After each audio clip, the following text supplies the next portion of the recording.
And unfortunately, Jeff Holland is going to appear on our list once again here, where in March of 2012, he was at Harvard University and he was asked about the church's Proposition 8 donations back in California, where the church was trying to ensure that same-sex marriage was struck down there.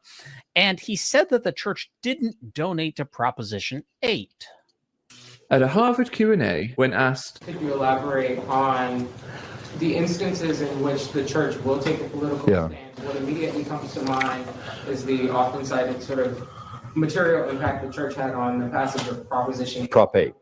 Let's use that example. And then also sort of how whatever that political involvement would be squared with the notion that, for instance, Americans' ability to have people exercise their beliefs freely actually led to the ability of the church to boom in the way that Sure. Good point. Elder Holland replied, institutionally, not a single dollar, not one red cent of money from the Church of Jesus Christ of Latter-day Saints went into Proposition 8 or any other comparable proposition that I know of. Rebecca, he said that the church didn't donate to Proposition 8 and that it was all members. Can you please fact check that?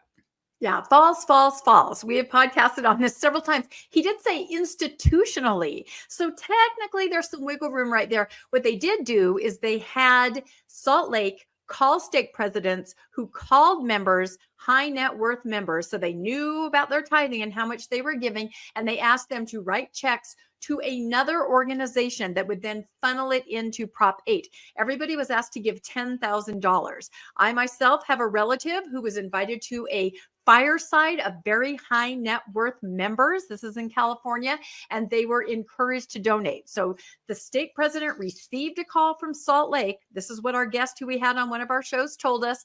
And then they were told to write a check to a third party, and that was funneled into Prop 8. But even aside from that, they did show that there was about, what was it, Landon, $188,000 that they did pay as far as flights, dinners, things like that, infrastructure around supporting the campaign against Prop 8. So not true. False, false, false.